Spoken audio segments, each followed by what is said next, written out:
As a lot of you guys know from the previous video, we have a big massive dent here in the rail and a bit of a bulge right there at the top, so we need to take care of that. And what I'm going to do is I have traced the exact damage of the rail onto this piece of metal here, and we are going to cut that out. That way we can weld it into place right here, almost at the edge, and that part where I cut out right there is going to match the shape of the rail.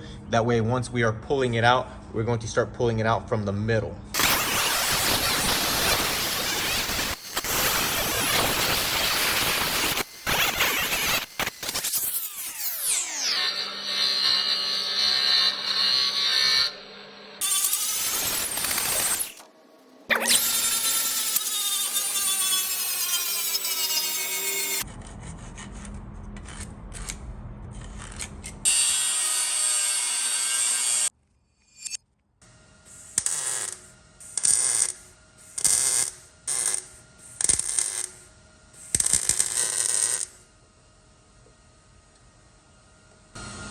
As you guys can see, I've made some relief cuts in my pulling plate, and since the plate is cut the same way that the frame rail is damaged, it's going to give us an idea of how much we are pulling out. So once this part right here has straightened out, we will know that our frame rail has been pulled out. And as we are pulling, instead of it pulling the sides more than the middle, it's going to be spreading out these gaps right here and relieving itself. So I think it's a really great idea. So what we got going on here is one of my C-hooks set up with a little hydraulic cylinder there right on the bulge. And as we are pulling on this plate here, we are going to be adding more pressure on the cylinder, and it will bring that bulge down and bring that bend, that concave bend out of the frame rail. And I'm gonna use a little bit of heat, just some propane. I don't want to break out the big heater because I want to try to do this as cold as possible. So we're just going to warm it up just enough to make it a little malleable, and that's it. We don't want to get it red hot because then that's going to change the molecular structure of the steel and make it very brittle. We don't want that.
Very nice.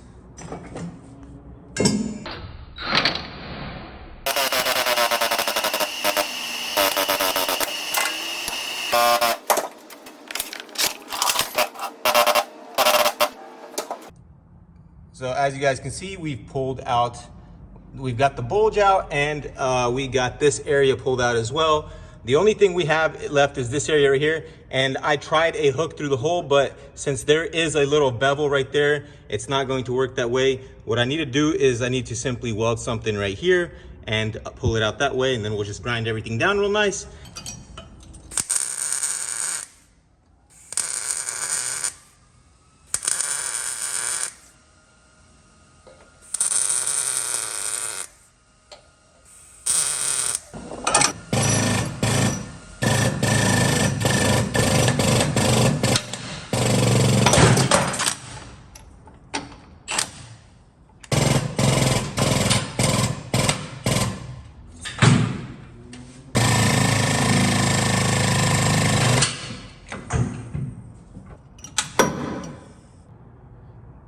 So it's come a long way. It looks decent. I still need to pull more right here. I'm trying not to weld very hot to areas like that, because what can end up happening is I could end up ripping an entire chunk out of that frame rail. So you want to just use tacks, and you want to make the welds kind of cold. That way it pops off like that. When it pops off like that, it's actually a good thing. Like right here, it popped off. As soon as this got straightened out, it popped off. So that was good. So I need to cut everything off, grind everything off, do a couple more little pulls right here, and then straighten out this hole right here where I kind of messed it up with the hook. And then we throw some paint on it, and we'll be done with that part, and we'll move on to the apron.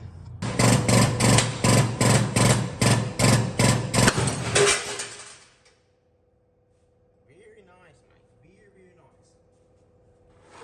Not gonna lie, that literally flew right past my head.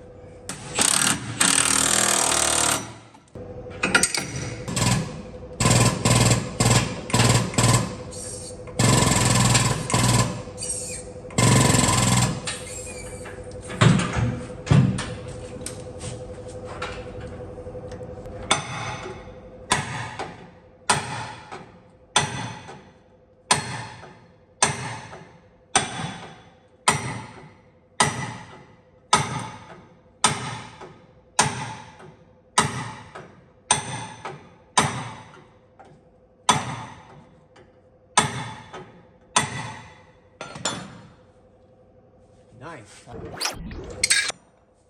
Check that out, guys. We got everything pulled out. Now all we have to do is clean up all these welds, cut off all this scrap metal that I welded on here, and put a little bit of maybe like a little bit of Bondo, just a little hair, not a lot, because it doesn't need very much. We just need it to look smooth, and she'll be done.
Привет.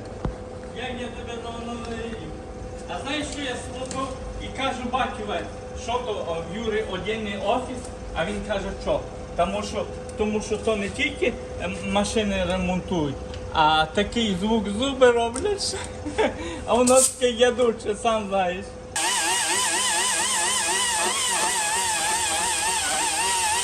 Професію ще одну йди візьми. Що? Частний офіс для зубів. А то не вийде, Юра, він побачить той молоток, то зразу втікне.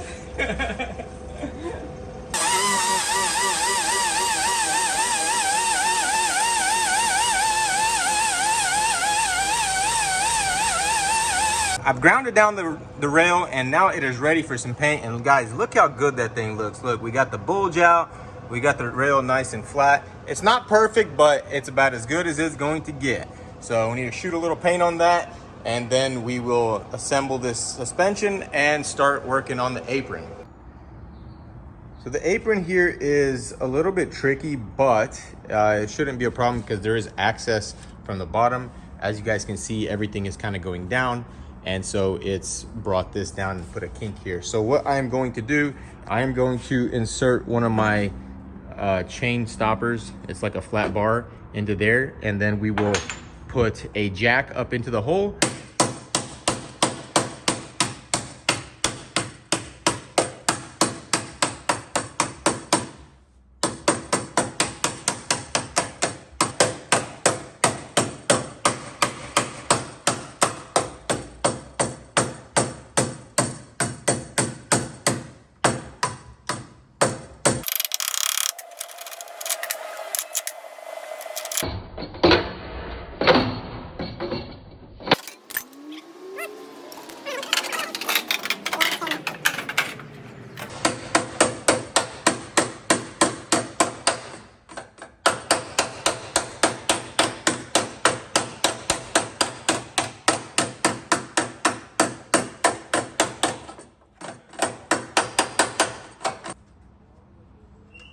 me and no car.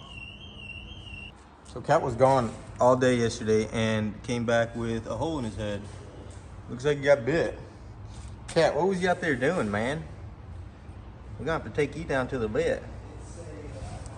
Oh, we don't like that. So the rest of this is mostly cosmetic, like this right here. I'm gonna get this out with a stud puller later.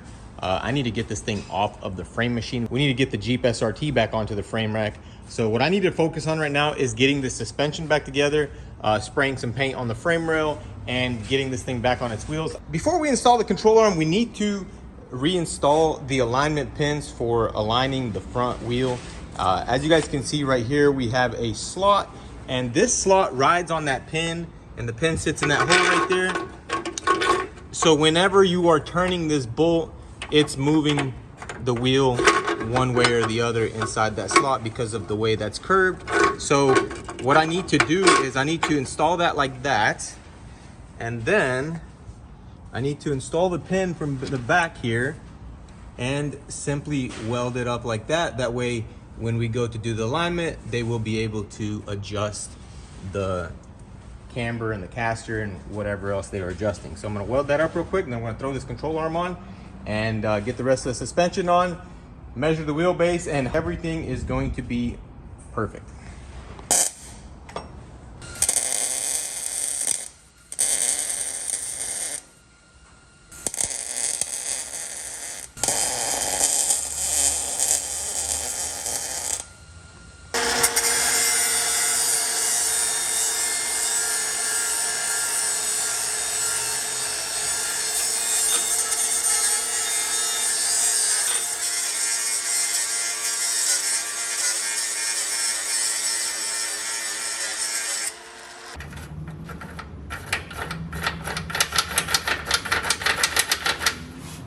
Na na na na na na.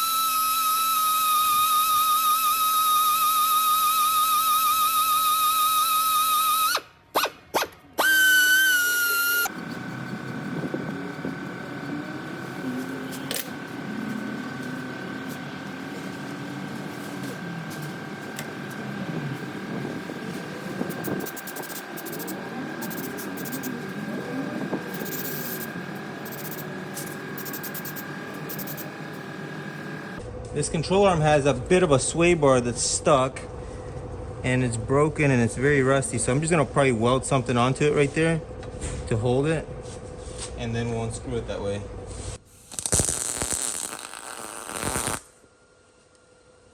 There we go.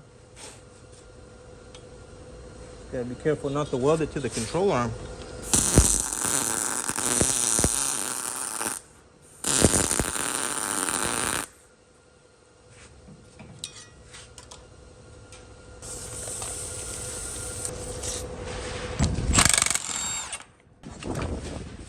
Like that.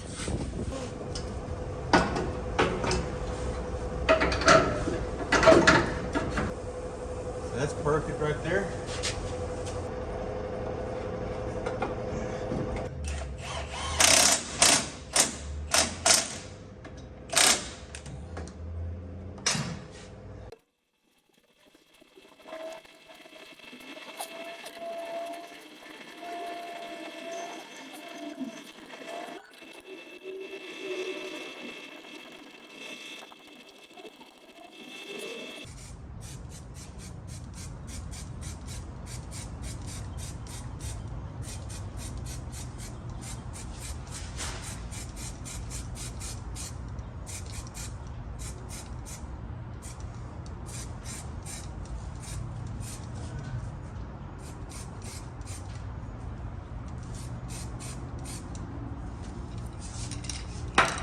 Put a little etch primer on the rail, and then as soon as that dries up, I'm gonna hit it with that undercoating.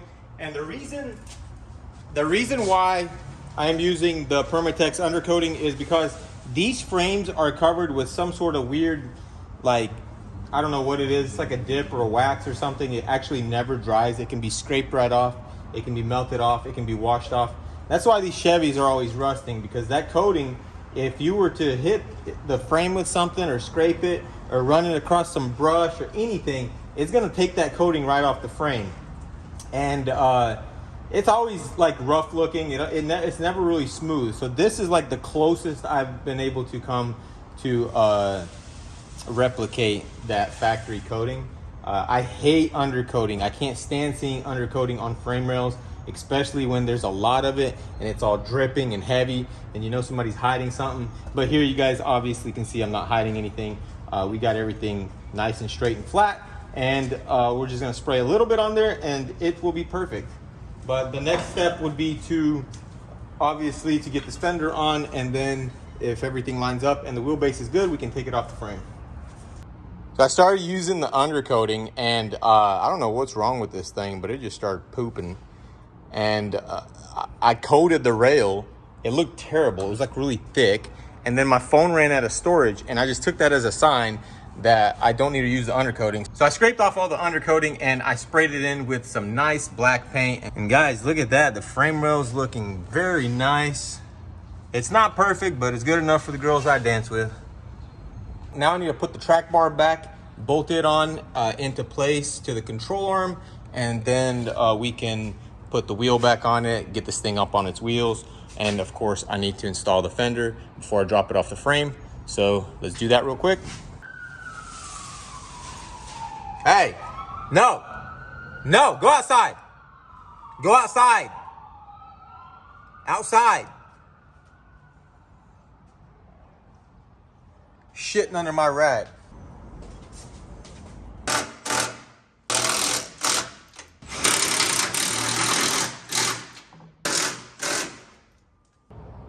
If you look right there, you see how that track bar, it needs to be, that link kind of sort of needs to be going straight up and down. It's not going to be exactly 100% up, straight up and down, but it's not supposed to look like that. So we are going to need to replace the track bar and the sway bar links. And since we don't have that right now, we're not going to do that. So we'll go ahead and pop this fender on. And I got to put these gloves on because it's already been primed, and you guys know me, my hands are... Come on, baby. Come on, baby.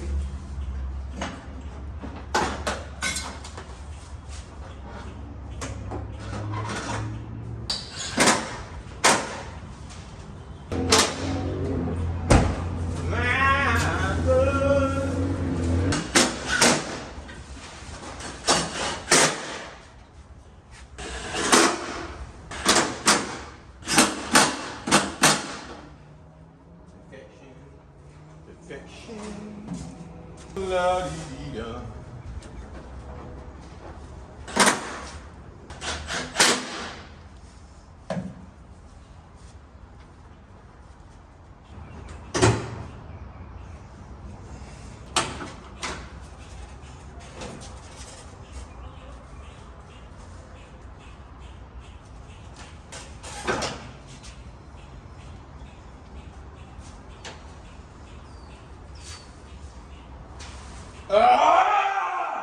I just got the fender on, and it actually looks pretty good over here in this area.